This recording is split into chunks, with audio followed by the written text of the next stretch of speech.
The sun had set, leaving a thick blanket of darkness over the quiet outskirts of my rural village. A chilling breeze whispered through the belate tree's gnarled branches, beckoning me closer despite the unease gnawing at my gut. With cautious steps, I ventured into the shadowy embrace of the tree, shivering as if the very air around me was charged with malevolence. The pungent scent of tobacco hung heavily in the air, almost suffocating me as I delved deeper into the tree's twisted interior. Each rustle of leaves and creak of branches sounded like sinister whispers, threatening to expose me to a lurking horror. My heart pounded in my chest, drowning out the otherworldly sounds that seemed to emanate from every direction. An eerie silence descended upon the surroundings, making me acutely aware of my solitude. The air grew thick with tension as if the forest itself held its breath, awaiting the arrival of something sinister. Suddenly, an otherworldly voice boomed through the darkness, sending chills down my spine. "Who disturbs my slumber?" it growled, the voice dripping with malice. Fear gripped me and my mind raced with terror-filled thoughts. I was no longer a curious traveler, but a trespasser in the realm of a malevolent being. I wanted to flee, but my legs refused to obey, keeping me rooted in place. A pair of glowing eyes materialized before me, and the sinister silhouette of the capre took shape. Towering over me, its shadowy form melded seamlessly with the belate tree, giving it an ethereal and haunting presence. The eyes bore into my soul, radiating a malevolence that froze me in my tracks. "I come in peace," I managed to stutter, my voice quivering. The capre's laughter echoed, a sinister symphony that sent shivers down my spine. "Peace? Humans have always brought destruction and chaos to the forest," it sneered. "Why should I spare you?" My heart sank, and I realized the gravity of my foolishness. I had trespassed into a world where humanity was an unwelcome intruder. Panic surged through me as I searched for an escape route, but the capre's dark magic seemed to have ensnared me, rendering me immobile.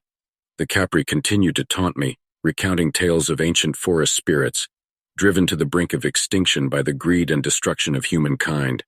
Its wrath was fueled by centuries of pain and loss, and I had become the unfortunate recipient of its vengeful ire.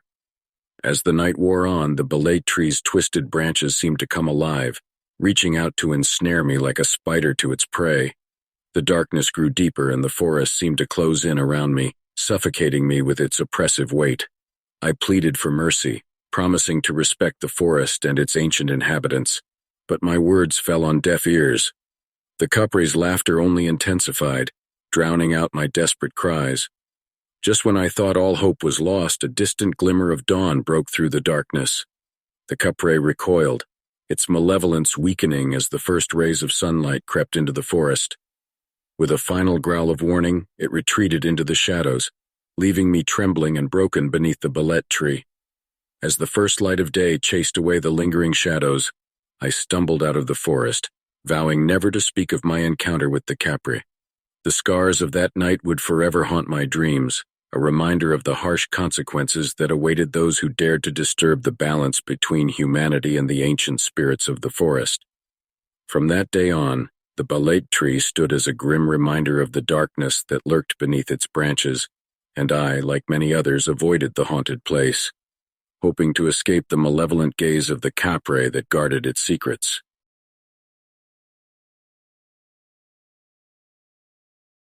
In a small coastal town in the Philippines, there was a dedicated delivery boy named Jack.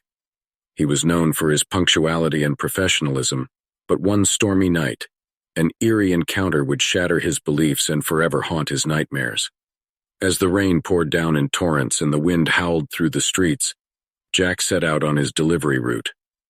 The coastal village was enveloped in an eerie mist, adding to the sense of foreboding that hung in the air. But Jack was determined to complete his deliveries, ignoring the nagging feeling that he was being watched. His next stop was an isolated fishing village, infamous for its sinister folklore and tales of restless spirits. Dismissing the stories as mere superstitions, Jack pressed on, hoping to finish his task quickly and return to the safety of his home. The recipient's home stood at the end of a desolate path, nestled amidst gnarled trees and obscured by the thick fog.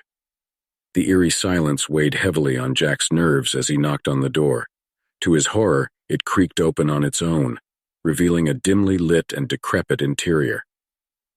"Hello?" Jack called out, his voice trembling slightly.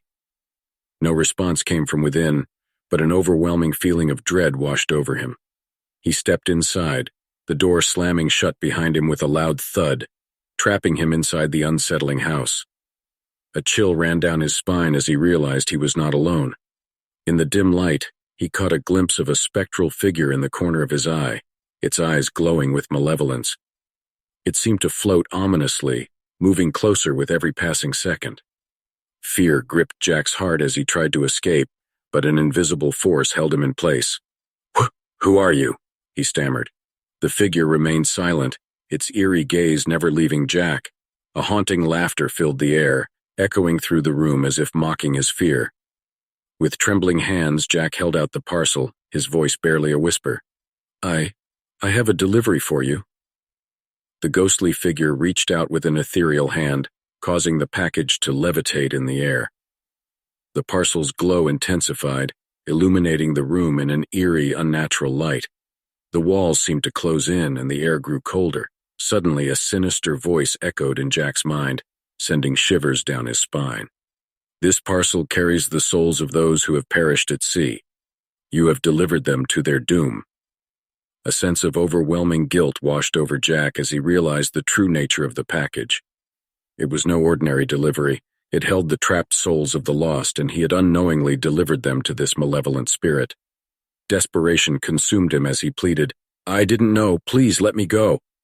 But his cries fell on deaf ears as the spectral figure's laughter grew louder and more menacing.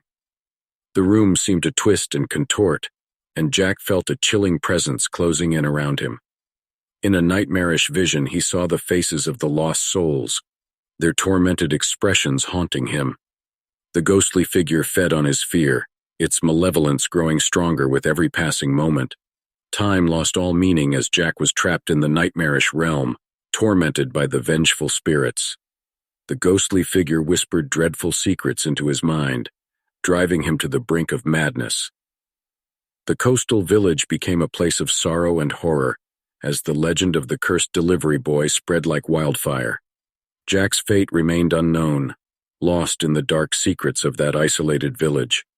And in the desolate house, the malevolent spirit continued to feed on the fear and despair of those who dared to enter its domain. The parcel, now cursed, remained a vessel of torment, forever bound to the restless souls it held. From that night on, the coastal village became a place to be avoided, feared by those who heard the chilling tale of the delivery boy and the malevolent spirit. And in the shadows, the ghostly figure lurked, waiting for its next victim, ready to ensnare them in a web of terror and despair.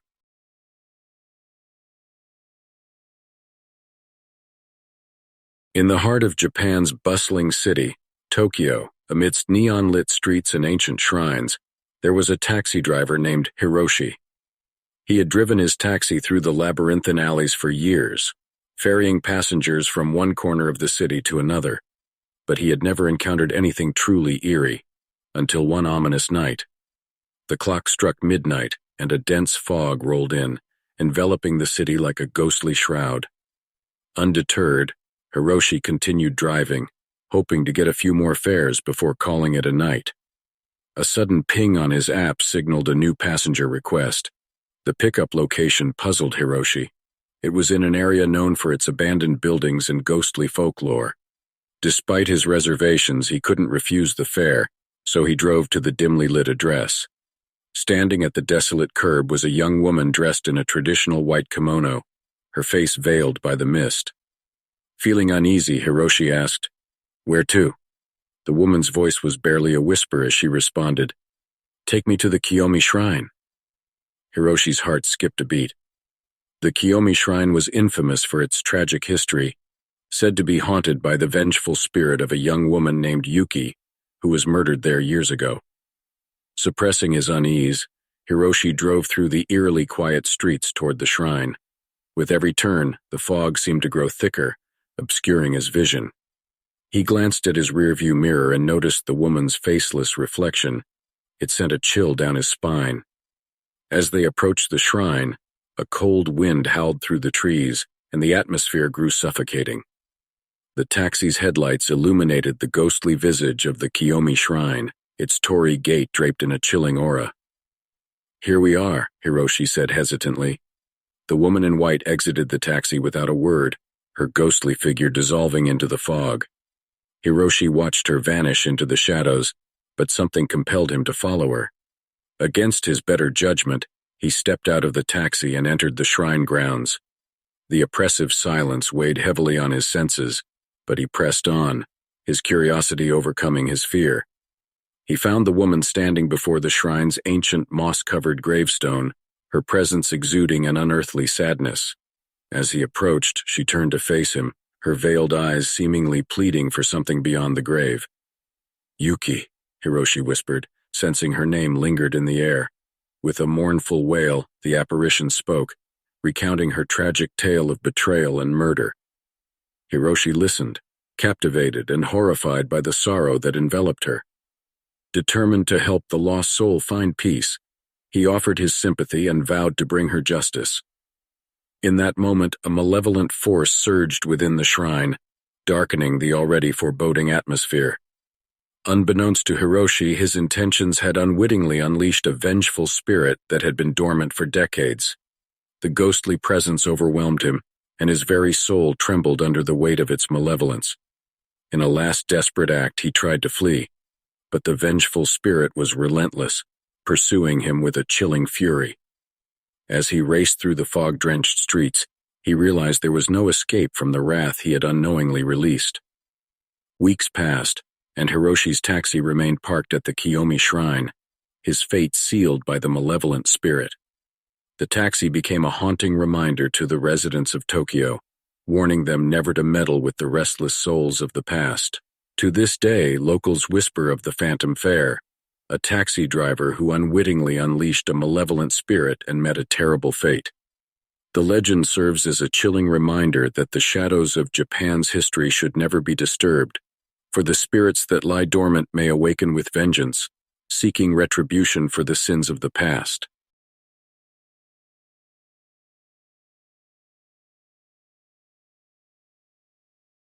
In the heart of a towering modern skyscraper, an elevator served as the lifeline for the building's occupants. Hundreds of people rode it daily, oblivious to the sinister secrets that lurked within its metallic confines. This elevator had seen it all: joy, sorrow, laughter, and fear. But little did anyone know that a malevolent presence had made its home within the lift. Late one stormy night, the building's security guard, Alex, made his rounds, ensuring all was well. As he approached the elevator, he noticed a faint flickering of the lights inside.